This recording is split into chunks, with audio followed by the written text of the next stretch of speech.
வணக்கம். சமூக மீடியாவின் உலக செய்தி அறிக்கை. முதலில் தலைப்புச் செய்திகள். நெதன்யாகுவின் தலைமுடி தீப்பற்றி எறிந்தது. ஈரான் சமாதான ஒப்பந்தத்தால் ட்ரம்ப் பிபி இடையே வெடித்து பயங்கர மோதல். கியூபா கம்யூனிஸ்ட் தலைவர் ரவுல் காஸ்ட்ரோ மீது அமெரிக்கா அதிரடி பாய்வு. ஈரானுக்கு மரண அடி கொடுத்து அமீரகம் ஹார்முஸ் ஜலசந்தியை தகர்க்கும் மெகா எண்ணெய் குழாய் திட்டம் 50% நிறைவு. அமெரிக்காவை முந்திய பிரிட்டன் உலக அரங்கில் மாபெரும் சாதனை. வளைகுடா நாடுகளுடன் வரலாற்று சிறப்புமிக்க மெகா வர்த்தக ஒப்பந்தம் கையெழுத்து. Fourth Monkey Connect. AI works for you. உலகம் முழுவதும் தமிழர்களுக்கான AI WhatsApp business connect. Business தேடுறீங்களா? வாட்ஸ்அப் போதும். எந்த நாட்டிலிருந்தும் பதிவு செய்ய தயாரா இருங்க. Coming soon.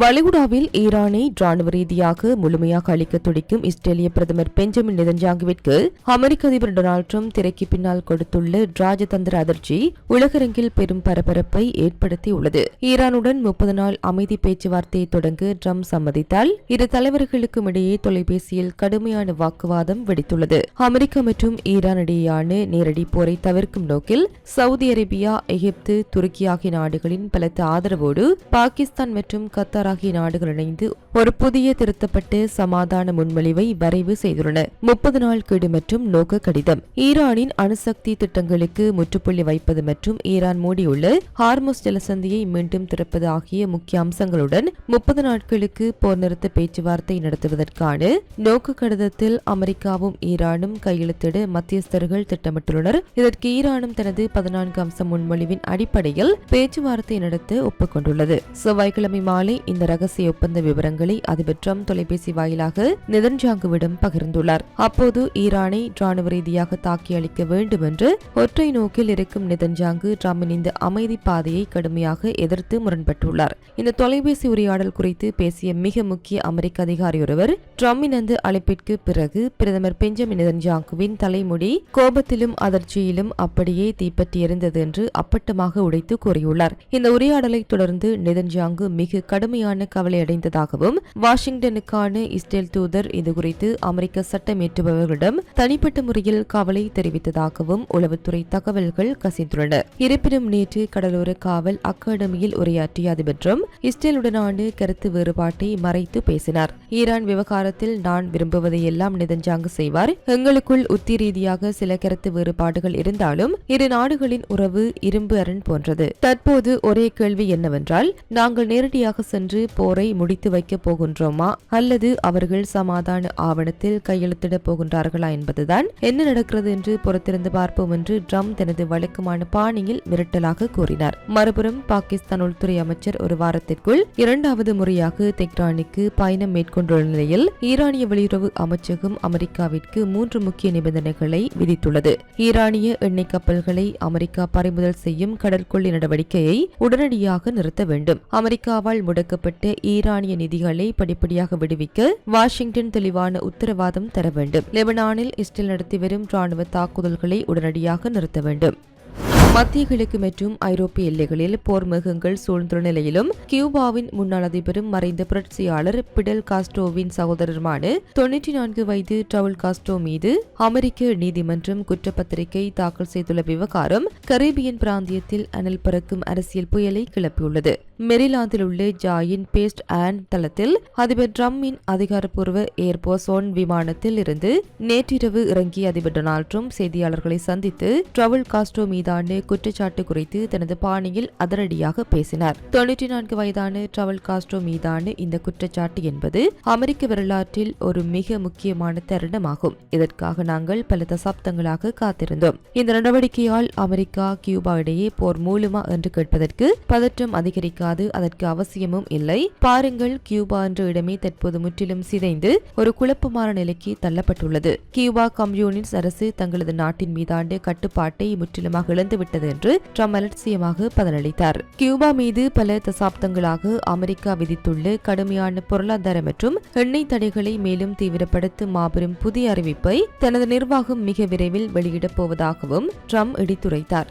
1996 ஆண்டு மியாமியை தளமாக கொண்டு பிரதர்ஸ் டூத்தி டெக்யூ என்ற மனிதாபிமான அமைப்பின் 2 பயணிகள் விமானங்களை கியூபா கடற்கரை அருகே கியூபா ராணுவம் ஏவுகணைகளை வீசி சுட்டு வீழ்த்தியது. அப்போது பாதுகாப்பு அமைச்சராக இருந்த டவுல் காஸ்ட்ரோ தான் இந்த தாக்குதலுக்கு நேரடி உத்தரவிட்டார் என்று அமெரிக்க அரசு தற்போது குற்றம் சாட்டியுள்ளது. இச்சம்பவத்தில் கொல்லப்பட்ட 4 அமெரிக்கர்களின் குடும்பத்தினர் இக்குற்றச்சாட்டை பேரானந்தத்துடன் வரவேற்றுள்ளனர். கொல்லப்பட்ட மரியோவின் தாயார் மிரியம் டி லா பெனா பேசுகையில், அவரது 94 வயது எங்களுக்கு பொருட்டல்ல, தேவைப்பட்டால் டபுள் காஸ்ட்ரோவை ஸ்கெச்சரில் படுக்க வைத்தாவது அமெரிக்க நீதிமன்றத்திற்கு இழுத்து வர வேண்டும் என்றார். மற்றொரு உறவினர் அதற்காகத்தான் சக்கர நாட்காலிகள் கண்டுபிடிக்கப்பட்டுள்ளன என்று ஆவேசமாக கூறினார். அமெரிக்காவின் இக்குற்றச்சாட்டை கியூபாவின் உள்துறை அமைச்சகம் மற்றும் புரட்சிகர ஆயுதப்படைகளின் தலைமையகம் வன்மையாக கண்டித்துள்ளதுடன் அரசு தொலைக்காட்சியில் அவசர அறிக்கை ஒன்றை வெளியிட்டுள்ளது. இது டவுல் காஸ்ட்ரோவிற்கு எதிரான ஒரு கீழ்த்தரமான திட்டமிட்டு அரசியல் ஆத்திரமூட்டும் செயலாகும். 1996 எங்கள் வான்வழியை மீண்டும் மீண்டும் அத்துமீறி மீறியதால் தான் அந்த விமானங்கள் சுட்டு வீழ்த்தப்பட்டன என்ற உண்மையை அமெரிக்கா திரிக்கிறது. சர்வதேச கடலில் போதைப்பொருள் தடுப்பு என்ற பெயரில் 200 பேரை கொன்று 57 கப்பல்களை அழைத்து அமெரிக்க அரசு எங்களை குற்றம் சாட்டுவது உலக மகா வஞ்சகம். கியூபா மக்கள் மீது அமெரிக்கா விதித்துள்ள கூட்டு தண்டனையை நியாயப்படுத்தவே இந்த நாடகம் ஆடப்படுகிறது என ஹவானா குடியிருப்பாளர்கள் கொதித்தெழுந்துள்ளனர். அமெரிக்க ஈரானிடையான போர் மேகங்கள் மற்றும் ஹார்மஸ் ஜலசந்தியில் கண்டறியப்பட்டு கடற்படை கண்ணிவெடிகள் காரணமாக உலகளவில் எரிசக்தி பற்றாக்குறை ஏற்பட்டுள்ள நிலையில் ஈரானின் ஒட்டுமொத்த கடல் மேலாதிக்கத்தையும் காலி செய்யும் நோக்கில் ஐக்கிய அரபு அமீரகம் எடுத்துள்ள மாஸ்டர் பிளான் ராஜதந்திர உலகை அதிர வைத்துள்ளது. அரசுக்கு சொந்தமான பிரமாண்ட எண்ணெய் நிறுவனமான ADNOC-யின் தலைமை நிர்வாகியும் அமீரக அமைச்சருமான சுல்தான் அல் ஜாபர் நேற்று அட்லாண்டிக் கவுன்சில் நிகழ்ச்சியில் நேரடியாக கலந்து கொண்டு உலகை ஒழுக்கும் அறிவிப்புகளை வெளியிட்டார். ஈரான் எப்போது பார்த்தாலும் மிரட்டல் வெடிக்கும் ஹார்முஸ் ஜலசந்தியை முற்றிலும் தவிர்த்துவிட்டு நேரடியாக ஓமான் வளைகுடா கடற்கரையில் உள்ள புஜைரா துறைமுகத்திற்கு எண்ணெயை கொண்டு செல்லும் புதிய மேற்கு கிழக்கு குழாய் வழித்திட்டம் 50% வெற்றிகரமாக நிறைவடைந்துள்ளது. அமீரக பட்டத்திளவரசர் Sheikh Khalid bin Mohammed bin Zayed உத்தரவின் பேரில் புஜைரா துறைமுகத்தின் எண்ணெய் ஏற்றுமதி திறனை இரட்டிப்பாக்க 2027 ஆண்டுக்குள் இந்த மெகா திட்டத்தை விநியோகிக்க பணிகள் அசுர வேகத்தில் முடுக்கி விடப்பட்டுள்ளன. அமீரகத்தின் இந்த அரசு வளர்ச்சியை பிடிக்காமல் ஈரான் மற்றும் அதன் ஆதரவு படைகள் அமீரகத்தின் மீது நடத்திய கொடூர தாக்குதல்கள் குறித்து சுல்தான் அல் ஜாபர் முதன்முறையாக பகிரங்கமாக குற்றம் சாட்டியுள்ளார். ஐக்கிய அரபு அமீரகம் அதன் அசாத்திய பொருளாதார வளர்ச்சி மாதிரிக்காக குறிவைக்கப்பட்டு தாக்கப்பட்டது. ADNOC உள்கட்டமைப்புகள் உட்பட எங்களது பொதுமக்கள் வாழும் பகுதிகள் மீது 3000க்கும் மேற்பட்ட ஏவுகணைகள் மற்றும் ட்ரோன்கள் மூலம் ஈரான் கொடூரமாக தாக்குதல் நடத்தியது. இதனால் ஏற்பட்ட சேதங்களை சரி செய்து நாங்கள் முழுமையான செயல்பாட்டு திறனை அடைய இன்னும் பல வாரங்கள் ஆகும். வரலாற்று சிறப்புமிக்க முடிவாக சவுதி அரேபியா தலைமையிலான கச்சா எண்ணெய் ஏற்றுமதி நாடுகளின் கூட்டமைப்பான OPEC அமைப்பில் இருந்து ஐக்கிய அரபு அமீரகம் கடந்த மே 1 அதிரடியாக வெளியேறியது. இதன் மூலம் எண்ணெய் உற்பத்தி ஒதுக்கீட்டு கட்டுப்பாடுகளிலிருந்து விடுபட்டுள்ள அமீரகம் தற்போது இந்த புதிய குழாய் வழி திட்டத்தின் கால அட்டவணையை அசுர வேகத்தில் துரிதப்படுத்தியுள்ளது. அமெரிக்க ஈரான் போர் மேகங்கள் மற்றும் உக்ரைன் ட்ரோன் தாக்குதல்களால் உலக சந்தை ஸ்தம்பித்துள்ள நிலையிலும் உலக பொருளாதார போட்டியில் அமெரிக்கா, பிரான்ஸ், ஜெர்மனி உள்ளிட்ட வல்லரசுகளை முந்திக் கொண்டு பிரிட்டன் ஒரு இமாலய வரலாற்று சாதனையை படைத்துள்ளது. சவுதி அரேபியா, அமீரகம் உள்ளிட்ட 6 அரபு நாடுகளை உள்ளடக்கிய வளைகுடா ஒத்துழைப்பு கவுன்சிலுடன் தடையற்ற வர்த்தக ஒப்பந்தத்தில் கையெழுத்திட்ட உலகின் முதல் G7 நாடுகள் என்ற பிரம்மாண்ட பெருமையை ஐக்கிய ராஜ்யம் தட்டி சென்றுள்ளது. பிரிட்டன் தலைநகர் லண்டனில் நேற்று நடைபெற்ற அதிரடி மாநாட்டில் ICC பொதுச் செயலாளர் யாசிம் முகமது அல் பூதைவி மற்றும் பிரிட்டனின் வர்த்தகத்துறை இணையமைச்சர் கிறிஸ் பிரைஜன் ஆகியோர் இந்த வரலாற்று சிறப்புமிக்க கூட்டு ஒப்பந்தத்தில் முறைப்படி கையெழுத்திட்டனர். இந்த மெகா ஒப்பந்தத்தின் மூலம் பிரிட்டனின் பொருளாதாரம் ஆண்டுக்கு $3.7 பில்லியன் பவுண்டுகள் வரை அசுர வளர்ச்சி அடையும் என அதிகாரப்பூர்வமாக கணக்கிடப்பட்டுள்ளது. பிரிட்டன் தொழிலாளர்களின் ஒட்டுமொத்த ஆண்டு ஊதியம் இதன் மூலம் ஆண்டுக்கு $1.9 பில்லியன் பவுண்டுகள் வரை உயரும் என பிரிட்டிஷ் வர்த்தகத்துறை தெரிவித்துள்ளது. இந்த ஒப்பந்தம் முழுமையாக நடைமுறைக்கு வரும் பட்சத்தில் வளைகுடா நாடுகளுக்கு பிரிட்டன் அனுப்பும் பொருட்களுக்கான இறக்குமதி வரிகளில் ஆண்டுக்கு $580 மில்லியன் பவுண்டுகள் மதிப்பிலான வரிகள் முற்றிலும் ரத்து செய்யப்படவுள்ளன. இதில் அதிரடி திருப்பமாக ஒப்பந்தம் அமலுக்கு வரும் முதல் நாளிலேயே $360 மில்லியன் பவுண்டுகள் வரி முற்றிலுமாக நீக்கப்படும் என்ற அறிவிப்பு உலக வர்த்தகர்களை பிரமிக்க வைத்துள்ளது. இந்த வரலாற்று சாதனையை பிரிட்டன் பிரதமர் கெய்ர் ஸ்டார்மர் ஆக்ரோஷமாக வரவேற்று பாராட்டியுள்ளார்.